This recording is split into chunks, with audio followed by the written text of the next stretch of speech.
So, Emma, what are we talking about today? Rediscovering yourself in parenthood.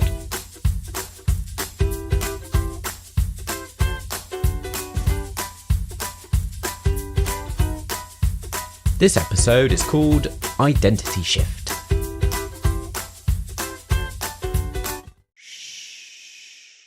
Welcome back. Join us, the Crippins, in the cosy cabin corner of the internet and accompany us on the early morning lake of conversation about babies, toddlers and under fives. Oh, I like it. The fire pit is crackling with quirky humour and gooey marshmallows at the ready. I'm leaning into this metaphor. I like it.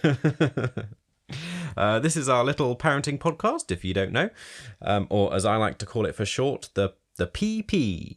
PP. PP. It's a PP. That's lovely. Do you like my childish humour? Thank goodness we don't have boys, because you'd be a terrible influence on them. Oh yeah, we should mention we have two girls, Lily, who is 4, and Lola, who is, 8 months? 8 months, Lily? Yeah. And we are, who are we? I'm Elliot. I'm, let's have a look. He's going to do his strange fact for you. Soon going to be 30. I'm the one that can't sing. Oh. I remember. I mean, I can sing a bit. Yeah, well, it's certainly better than me. I walk around the house trying to sing songs to Lola going, ah, da, da, da. And it is true. He often hums something and I go, I have no idea what that song is. And he goes, we've just been singing it. I was like, have we? That's not at all the song I thought we were singing. Not one of my gifts. I'd rather sing something I'm not good at. If you want. Well, you've said something you're not good at. True. I'm not good at a lot of things. Well, you don't have to list them all. Where do I start? Directions. What I am good at, getting lost.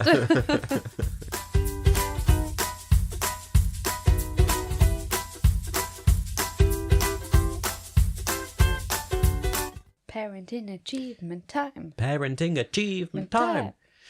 I feel like it's changed a lot, hasn't this section? Yeah. It used to be like boop, boop, boop. Now it's like I've made my own tune. Parenting achievement time. Yeah, every time we do it, we forget what we did last time, and then it's just slowly morphed.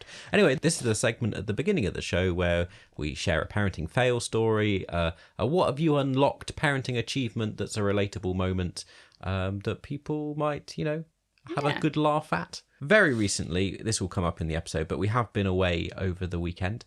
And I almost got in very deep trouble because I didn't pack, or I did pack, but almost didn't pack enough formula. Yeah. Milk. And this powder. is the second time that I have said before we left, I think we should put another tin in. And he's gone, don't be silly. I put a whole tin in. This happened A brand new one. the first holiday we went in about 2-3 weeks ago. See, I'm in trouble. We ran out of formula and I told him, I think we're going to need to bring more. I thought 2.5 tins would be enough. I'm like, then this time Roddy went, I've packed a tin. It's a new tin. I went, I think we're going to need another one. And he was like, nah, we're only going to need one. And I don't know why. I have my own, volition. I could have just gone and grabbed a tin and chucked it in. But both times I've chosen to listen to you. And both times... But what do you know? It was perfect this time. We came home with just a few scoops to spare. A skin of your teeth. If she'd wanted any more drink at any point, we'd have been screwed. He kept me like, planned it perfectly. I was like, it's dumb luck is what that Very is. intentional. Don't like to take anything we don't need. Another parenting fail on my part fairly recently is I've kind of shot myself in the foot. I've created this character with Lily that has come back to haunt me. So I've been doing more stuff with Lily because you've been doing a lot with the baby and we play a lot of games, and one of the games I was playing was pretending to be like Daddy Robot in Bluey. And I was pretending to be a robot going beep boop boop deep boop boop beep boop boop, and I'd do silly things and pretend to not understand the world. So a little bit like Born Yesterday crossed with Daddy Robot. And since then, Lily has really taken to this character, which she calls Oblong. Yes, Oblong. Because she thinks the noises I the make. noise he was making is him saying Oblong. And so, at any given moment, she's like, can we play Oblong? You're Oblong now, Daddy. And so, we could be anywhere, and she suddenly wants me to be this silly robot that doesn't understand what I'm doing. Yeah. Oh, dear. I'm why did I start this game? Why did I ever tell her? Talk about it as well, just to other people. And they don't know what Oblong is. And she was like, I would like Daddy to be Oblong when we get home. And I'm like, okay. And then people look at me and I have to explain, it's this crazy character. Regretting that big time. But anyway, is there any ones you want to share? I have got some more. I've got a recent one of mine. Yeah. So I packed all the clothes for the kids to go away this weekend. Mm-hmm. And I only packed one pair of socks for the baby. Oh, yeah. This sounds very like you. And I think in my head, I was like, oh, I'll chuck some more in, like, before we go. Didn't this happen somewhere else we went as well? There was somewhere else we went, and I was like, have we packed any of the socks for anyone? And you were like, no. Maybe that It wasn't the other holiday, no. but it was somewhere else we went. I felt Lola's not big enough. It couldn't have been Lola. Scarborough. Must have been Lily. Because Lola's, we've not been in enough places with Lola, I think, for it to have happened again. Yeah, don't know. Maybe Lily. Just it rings a bell of this happening before. Well, I feel like pants are important. I remember pants. Socks seem to get away from me. Not too bad with two now, though, because Lola just wore some socks that were Lily's slightly socks. too big. They were a bit big, but they fit. Now Lily won't take those socks off because she's like, oh, they're the baby socks, and that makes them special. So she's gone like preschool with the babies. They're her own socks, but because Lola's worn them, Lily thinks they're the baby socks, and now they're inherently special. Dear, oh dear. The other silly story I thought I'd share, parenting, fail, achievement, you take it how you like, was I thought I'd share about the peanut butter song. Oh, yes. Another silly thing I invented that, again, I'm like beginning to regret because it comes up fairly regularly, that me and Lily created this peanut butter song. I mean, I don't know if you can count it as a song, really. It's more like a chant. Yes. It's like we march around the kitchen to it, shouting it to the top of our lungs. We go, peanut, peanut, peanut, butter, butter, butter, butter, butter, butter. But Lily's hilarious. She goes, peanut, peanut, peanut, peanut butter, peanut butter, peanut butter. It's very adorable. It's cute. Very cute. But it always makes me laugh because I'm like, you're not singing the same thing. Like they're two different, slightly different.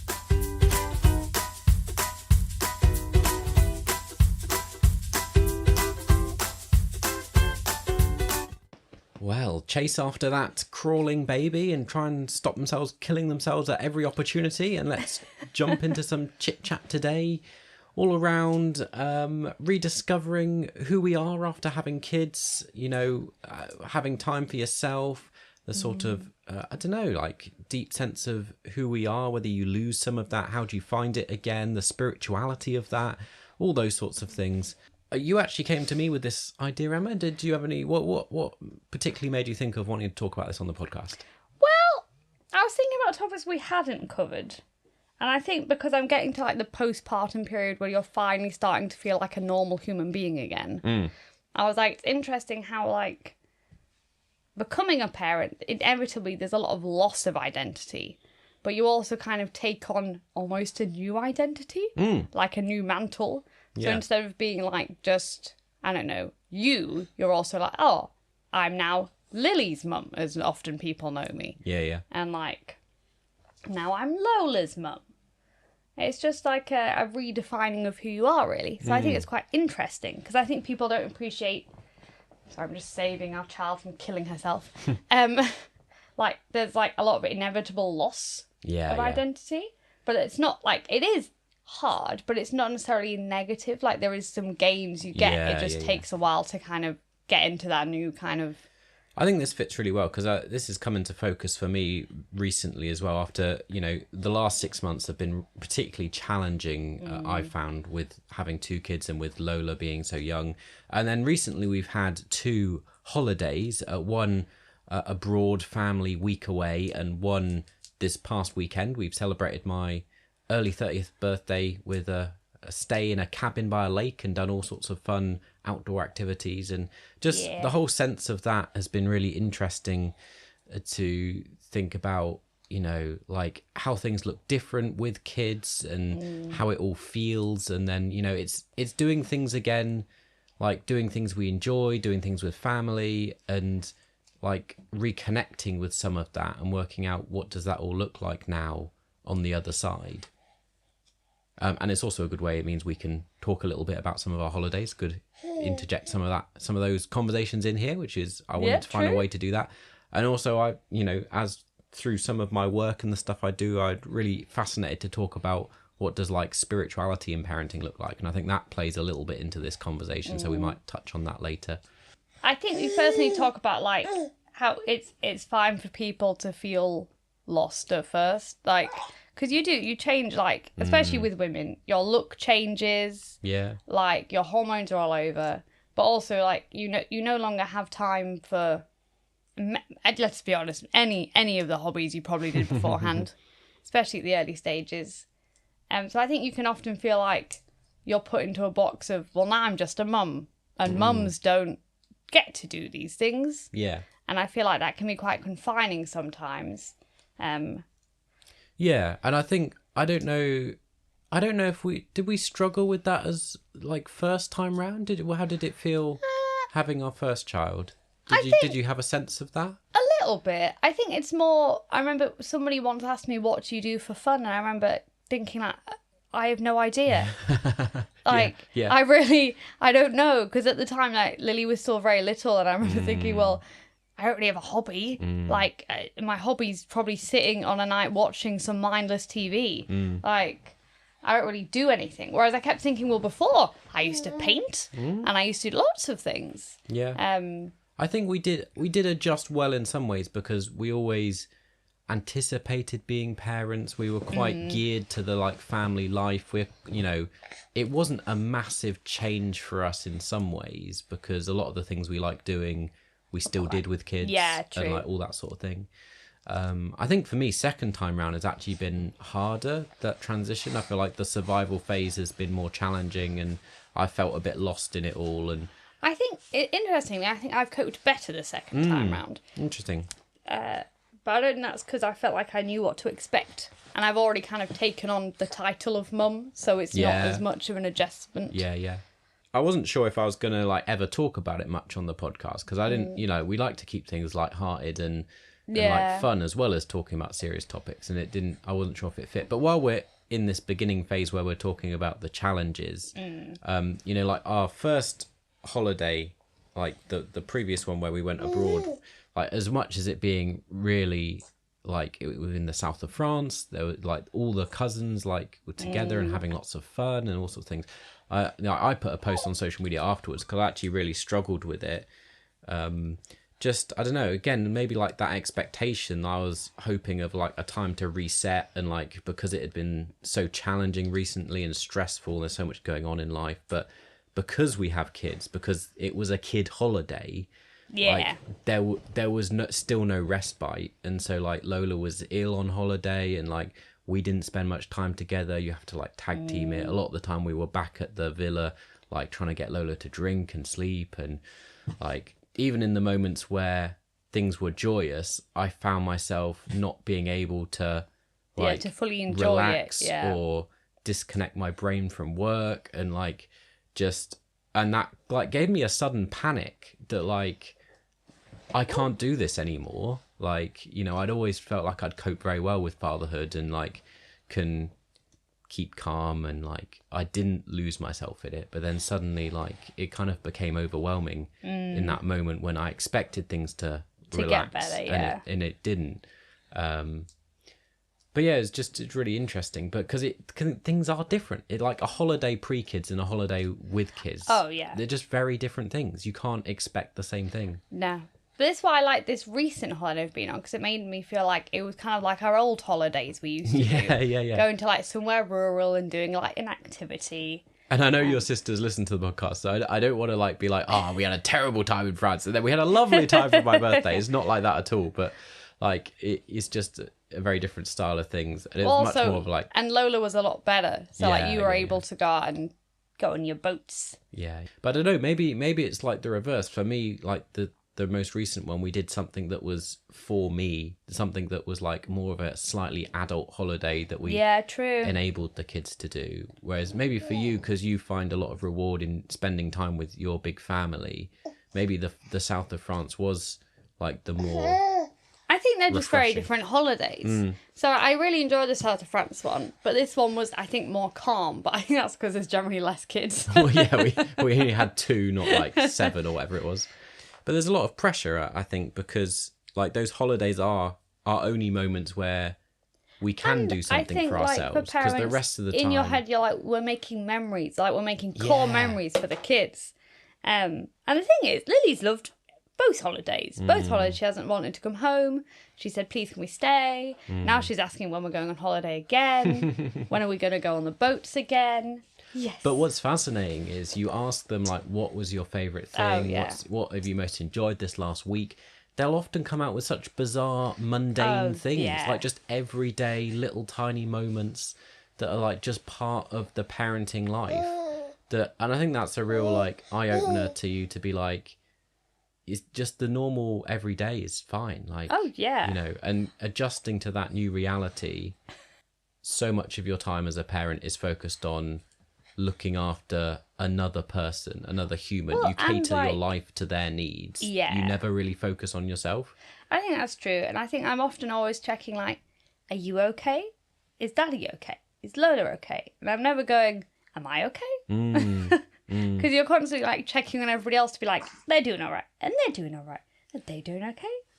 And even in today's society, it's still quite often a thing of mums, isn't it? That they are the ones that end up like doing that and not I having think the time for emotional themselves, baggage, like, yeah. holding a lot of that together. Like, I don't know, just not always the case, and certainly not for us, but it seems to be the trend that like dads do find time to go out and keep going with some of the things. Oh, yeah. You know. I know a lot of people who thought, oh, my husband goes to the gym 3 times a week. Yeah, exactly. And I was like, 3 times a week? Yeah. So they get a break 3 times a week. Yeah. But I was also going to try to say, so it's not all doom and gloom. Like, it's like an adjustment period and you kind of find you're just in a different role. Yeah. So, like, not that being mum is a hobby, but it is kind of like you get, like, a skill set that's, like, you just never knew you'd be able to do so many things. And also, like, it's such an honour to have such a role sometimes. Yeah. Like, a lot of times I'm like, to these children, I'm one of the most important people in the world. Yeah. Like, they love me so much. Yeah. That it's like crazy sometimes how much they idolise you and look up to you. Yeah. I mean, there's so much joy, isn't there? But not only that, it's like those moments when like they look at you adoringly or like they like express things. It's so wonderful to realise how much you mean to them and that like what it is that you're putting into it. And I think like with some stuff, it makes life so much, like, I know people don't like people saying this, but I do think kids make Christmas magical. Like, there's certain periods where you're like, you see it through their eyes and it's so much more special and so much more just... Well, that's been like this past weekend for me, really, because, you know, we've been and stayed in a cabin. We've done lots of boating on the lake there. And that's been like, it's my childhood dream, really. You know, I grew up with a massive nostalgia for like swallows and Amazons. We used to go to the Lake District every year and that sort of thing. I love kayaking and boating and like that whole, you know, that world. I really enjoy it. But to be able to share that with Lily and her to come out on boats with me and like enjoy and see her in like have fun doing those things with me just makes it like even better. Yeah. And seeing like the photos, she's so proud, like sat on the boat with you, like helping and and she was so cute when we first got there. We were sat in the cabin and she was like, it is very beautiful here. And we were like, yes it is, Lily, it is. Yeah. It's like embracing, I know it's always got to embrace the chaos, but it's embracing like that it's like now part of your identity. Yeah, embracing that new identity because with it comes a lot of positives as well as things you might have lost along the way. Because we're all changing all the time. Like I think it's a misconception that like we think we will keep all of ourselves and just keep going, but we all change. So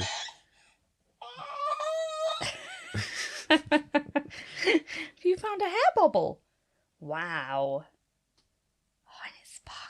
I'm sure we'll change more as like the kids get older. When the kids leave home, we'll change again. Like it's just part of what it is to live. Yeah, I don't mind like dad being part of, you know, my core identity, if that, you know, that makes sense. Like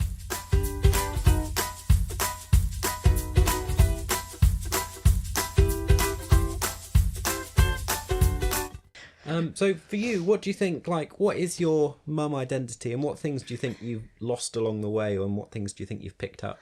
I mean, I can't say I was like that interesting a person beforehand. I haven't lost like a ton of stuff. You were very interesting. I think a lot of it's life change as well, though. Like, I used to see myself a lot more like I grew up on a farm, like, you know. Mm-hmm. Whereas I feel like I still have that person in me, but I mean, I don't really like hang around a lot of animals anymore. Like, I think your identity changes a lot naturally, but I think a lot of it's just like, I used to feel like my accomplishments have changed, basically. And like, I'd be like, oh, I've read so many books this year, or like, I've done this art thing and I'm really proud of it. And now, like, my accomplishments are much more like, I've gone to the toilet by myself with nobody with me. Like, or like, I've kept a child alive for a whole year. It's just like the things that are important to you change, therefore it kind of just changes who you are, kind of. But I think a lot of my losses are kind of just social, probably. Yes, I think you lose a lot of friends along the way, don't you, a bit? Yeah, no, I think that, because now most of my friends are all people who are friends, like their children are friends with my children. Which means I've regained a social life, but it's within a different context. Yeah. With Lily, I managed to really get into fitness, actually. And I'm hoping to get back to that once, well, I mean, soonish, once Lola's in a good stage. Because I'd never really, I mean, I did like running and stuff at school, but I'd never really got into it. And then I actually feel like I got quite good at it. It was quite a nice hobby to have. And most of my other, like, almost hobbies now are like creating activities for the children. But that is its own kind of almost hobby and enjoyment that you kind of, there's whole communities now of like people who do Montessori trays and that kind of thing. Here you go. Yeah. It's interesting. So you seem to have like not tried to really pick up like your old things, but actually just taken on new things and embraced that, like, you'll just do different things in this stages of life. Yeah, I think I've just like, I don't think I've intentionally picked different things. It's just kind of how it's happened. Yeah. I'm probably the opposite. I mean, I don't know that I've taken on anything that's significantly different, but I have continued to try and keep up with a few little bits that I like our recent thing to go boating, but also like I still keep up with doing a bit of photography and creative stuff. And, yeah, true. But you've also found like a new kind of reason for it. Like you make like not publicly, but for us, like he makes like little videos, like well, he makes public videos, but for us, like every year he makes a video of like how the kids have grown and stuff. So there's like kind of a highlight video for like us and the family to see. You maybe should have got to the end of that sentence quicker, or is saying we make private videos together. Yes, well, I film a lot of what we're like day to day in the family and like create a little vlog at the end of the year of like this has been our year of like here's video clips from all the stuff we've done and this like year. when we're on holiday always does like a little montage of things we've done on holiday. So like utilize like my hobby in like a slightly different way. I suppose it's tricky, you know, like for me as an introvert, like part of who I was and like what really helped me used to be like spending a lot of time alone. Just like that was a lot of like what how you reset life entailed, and also how I reset. And like when you've got kids, especially 2 kids now, it's just like full on all the time. And you're never alone. Like, you know, never peace and quiet. I think that's probably why I cope well, because you know I grew up never alone. In a loud, busy household, whereas my household was pretty chill and like quite quiet, and I'd do a lot of independent play. But like so I found a few like things where I can do a bit of that, but like it is an adjustment to like the new way of being is finding little ways to help you maintain yourself within the busy environment of parenting. Like I've recently taken up since our holiday, like with like the Headspace app, and doing like some little like rather than just listening to podcasts and audiobooks, like trying to intentionally take some time to like look after like my well-being that way. I think you all seemed happier. But I don't know if that's just because also like Lola's improving. Well, that's true. Like it's very circumstantial. Like like it's okay if you like don't really know who you are anymore. Do you know what I mean? Like to some extent you've got to let everything settle. Like you've got to work through the survival phase, and like I feel like that's where we're getting to now with Lily, where she's becoming like a good age where we can do things together, and I'm beginning to see like how how we will be as a family unit, as like a little group, and that's really exciting. But like in this middle phase where it's all like the kids are all really young and you have a baby and everything's kind of just chaotic, and people get from us doing this podcast. And like it's okay just to not know who you are or what's going on. Or any tips or anything? I would say, I know people go, oh, there's very judgy people, but I think baby groups are great. Mm-hmm.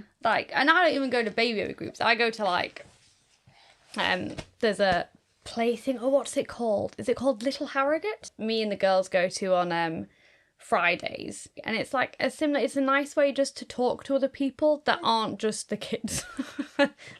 So it's not like, oh, I'm really chatty with everybody, but I feel like now and again you have little conversations, and it's just nice to, like, even though it's like, you know, as your kids play, it's just nice to kind of be in a space where you're all like kind of in the same boat. You know, you're all, yeah, is that a pretty flower? Yeah. Shout out to Little Harrogate though, because you've been chatting a lot with Megan, and like you've enjoyed, if you're local based, we'd highly recommend it, because you've enjoyed like being able to take both kids of different ages to something, which is something baby it's groups so rare at the minute. You can't often do. Especially because there's about, is there 2.5 years between them? Or three and a half. 3.5. So it's quite, it's not a big age difference, but it's big enough that there's not many things that are often suitable for both of them. So even like if you go to a soft play, there's normally a baby section and like a toddler section, and it's just nice to be going somewhere where you can just have both girls in the same space. So I know she's listened to a few of the episodes of the podcast, so highly recommend it if you happen to be Harrogate based, and the girls enjoy it a lot. They do, they love it.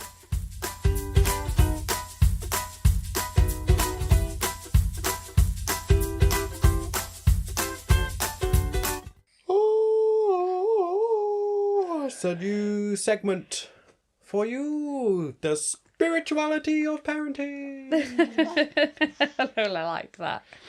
If you've listened to us in the past, you've probably picked up in various places, we're semi-religious, and like we sometimes go to church. We're self-identify as Christians. Particularly, I'm doing a lot through my work is trying to like advocate a way of looking at it that's not so like institutional religion-y, old fuddy-duddy church building-y, but like how do you connect with however you want to interpret the word God in like the everyday context. And I feel like there's a lot of that within parenting. We often talk about like the joys and challenges and those like moments that like kind of just feed your soul, and for me that is like spirituality in a way. So I feel like, and that ties a lot into this conversation that is very inward looking about who are we as people. That feels like a very spiritual conversation. Yeah, no, I think that's true. And I think almost having children is sometimes quite a spiritual experience, especially for women, because you're like kind of forming a life and you kind of imagine who's this little person going to be. And it all seems kind of impossible sometimes. Yeah. Like I often look at Lola and think, how did this big like baby ever come out of me? Like it used to be a tiny little cell in my body. Yeah. And now look at it. Yeah. It's huge. Yeah. I look at Lily and go, how did she ever live there? Like, I know it sounds crazy that it's spiritual, but it's kind of like, it's almost impossible to me. Like, I get the science behind it, but it's also just kind of amazing that such a thing can happen. I think for me, it's a little bit like The Lion King, where it's sort of like whenever you see babies or young children, you get a real sense of that, like, circle of life type thing. Yes, that's true. Of this, like, we're part of an ongoing story of, like, how the universe continues to be, and we are like all connected to each other in a weird sort of way, if that's not too kind of woo-woo type thing. No, I know what you mean. But even within the day-to-day, I'm not just paying attention to like mind and body, like as I think we often do in survival mode with parenting. Are we actually physically alive, and are we mentally well? But like what feels missing from that is like, are we spiritually fed as well in some shape or form? And by that, I'm not like encouraging people to go to church by any means. To connect to something almost bigger than yourself. Yeah. Like for me, I do this is a, like you probably realised, a semi-plug for some of the work I do elsewhere. If you want to check it out, then I'll you can find links and stuff in the description, but I do like a series of Disney Church where we talk about faith and spirituality in Disney films, like even stuff like that, you know, in whatever it is, you can find things that help talk to us and speak to us of something beyond the physical.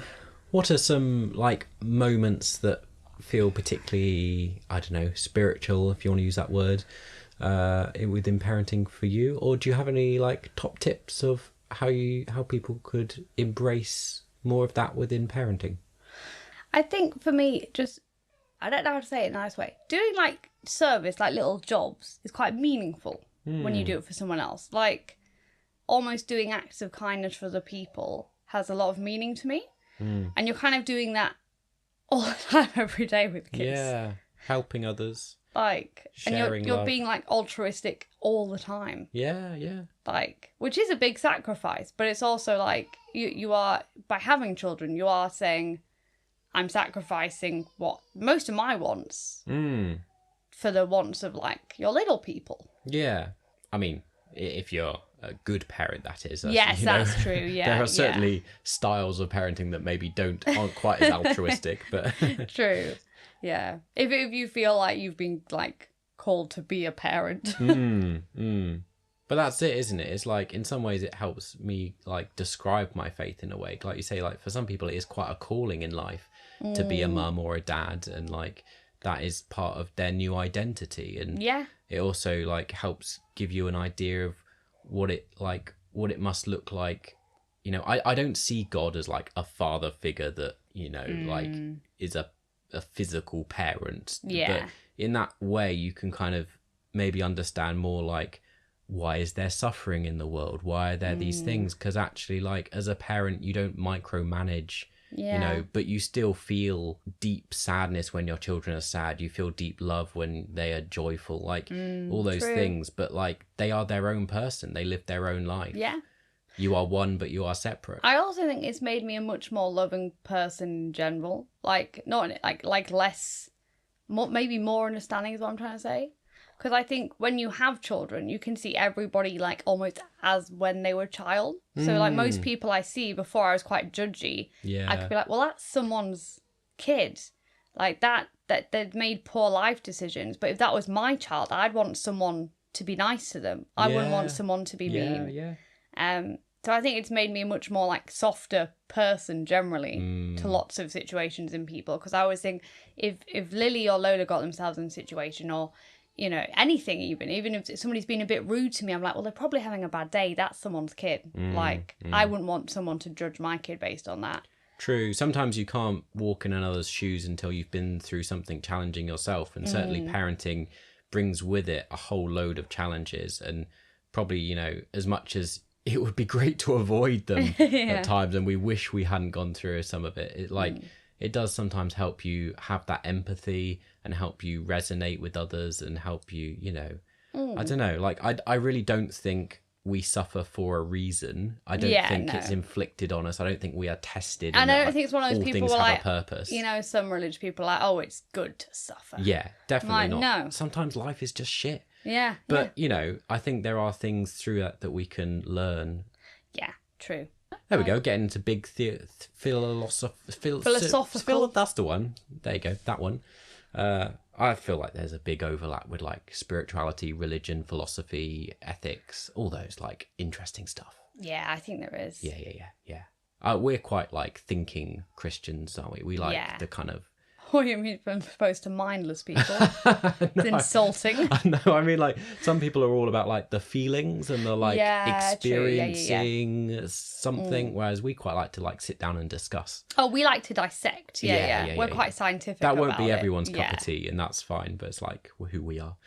There you go. We dived into some interesting stuff there.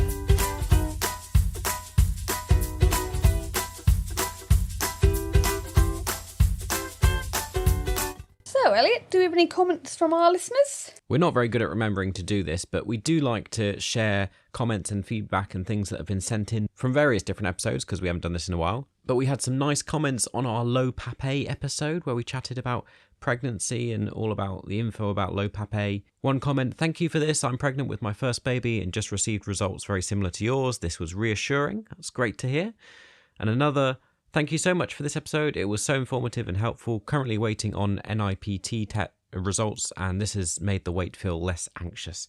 Our intention from the start, so really good to hear. Louisa also comments on our YouTube videos, and it's good to chat away with her there.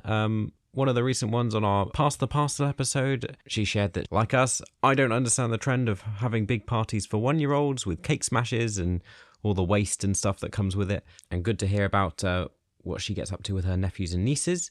Over on Spotify, we have some comments from Katie, who does the amazing Mamalog podcast. She loved the babyface survival episode we did, discussing the journey to 6 months. And she says, Emma, plastic ham is not acceptable.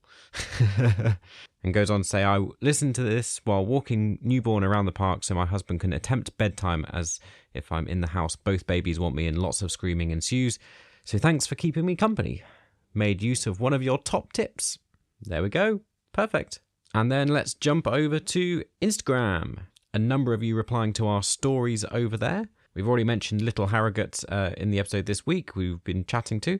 Special thanks to Louise, who shared the podcast to her stories. She was listening to it on her evening walk over at My Adoption Journey. Thanks for listening along and sharing. We also had a few responses about Yoke Farm, which is local to us, where we tagged that we'd visited recently when Lily was off nursery for a day because nursery didn't have enough staff. But anyway, I think that about brings us up to date on stuff. We'd love this community to grow, so please do share this with a friend. It really supports the show, and we're ever so grateful that you enjoy being here with us on this journey, this little parenting podcast of ours. If you want to get involved and connect with us directly, feel free to on social media or join us over on Facebook. We have a group chat there where you can engage with other listeners or message us directly. All the links to the stuff are on our website, www.kairosmovement.org.uk/Don't Wake the Baby. I hope this episode has been interesting, helpful, something. Yeah. It articulates something of maybe either where you are or where you maybe have been. Or even has it been articulate?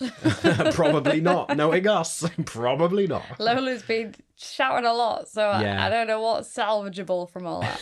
I probably will have cut a lot out in post, but just so you know, Lola has been a nightmare in this episode. Goodness me.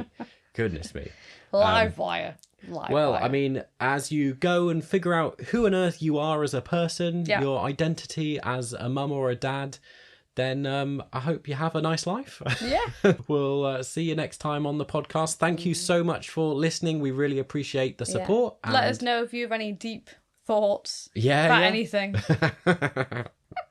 Deep and silly, I feel like they're our mottos of the podcast or something along those lines. Pee-pee. See you next time. God bless, sleep well. Don't wake the baby. Don't wake the baby!